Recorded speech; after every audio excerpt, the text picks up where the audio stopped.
G'day, I'm Dr. Tim Carey. I'm a controller, and so are you. This short story is called What's the Point? In my clinical work, it's not uncommon for people to say that they just can't see the point of anything anymore. Some people even tell me that they don't see any point in living. These people are usually distressed, despondent, and depressed.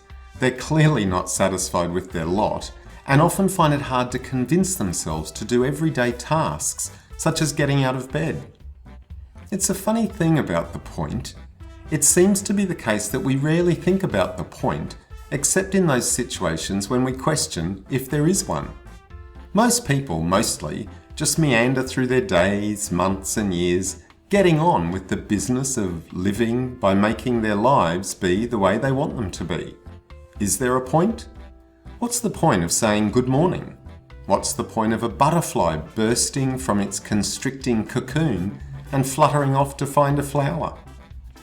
What's the point of going to school, of turning up to work on time, of going on holidays, of being kind, of asking for skim instead of full cream milk, of riding a horse along a deserted beach, of hitting the ball into that place where your opponent cannot reach it?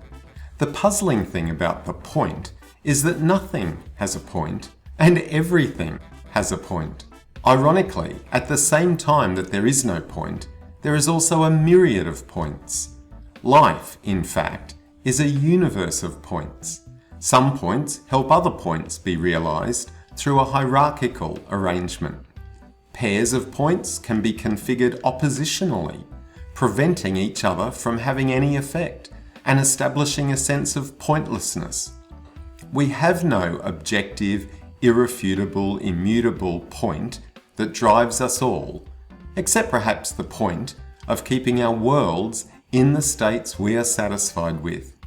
Anything that lives, in order to continue living, must do this, although they don't really do this in the same way that Uncle Hank might do a clean out of the basement. The business of keeping experiences constant in the context of changing environments is a process of control. There is no creature that is separate from the process that does the controlling. The creature itself is a control process.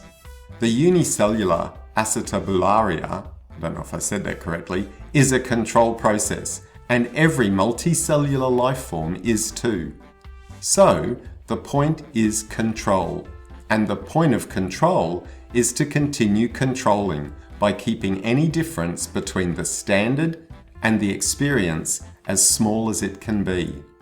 If making lots of money has a point to you, then you'll follow that point. If there's a point to you in growing Brassavola orchids, then there's a point.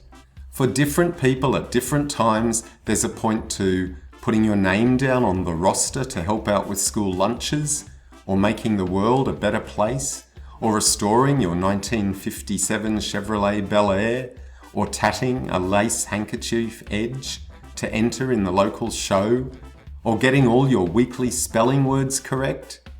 Points are highly individualized. You can't give a point to another person or tell them what their point should be. But sometimes people can establish points based on what they've learned from others. And there's no inherent pointness in any thing or activity. The point exists in the mind of the controller. It is the restorer who creates and experiences the point, not the 1957 Chevy. For some people, there's even a point to not having a point. Those people who are not bothered by the point of it all will just keep on keeping on, controlling whatever is in their mind to control. Some people, however, occasionally lose sight of their point, or forget what it was, or wonder if they ever had one anyway. When that happens, listen to the chatter of your mind. It's likely that rather than there being no point, your points are at war with each other. Perhaps you see a point in living a life of your own design, and also a point in gaining approval from others. At times, these points will pull you in different directions, leaving you feeling stretched or stuck or defeated. Sometimes, when points are incompatible and neither can be achieved, it can seem like the points are gone. The therapy I use, called the Method of Levels, and the app I have developed called MindSurf, help people reorganize their points by helping them listen to their struggle and search for where it is coming from. After all, if there wasn't a point, there wouldn't be a struggle. Getting on with the pursuit of points in ways that do not prevent others from doing the same thing is likely to be one of the keys to contented and satisfying living. The more aware we are of the important things in our lives, the less we will question what the point of it all is, and the more meaningful our lives and our relationships with others will be. So, what do you think about that? Bye for now.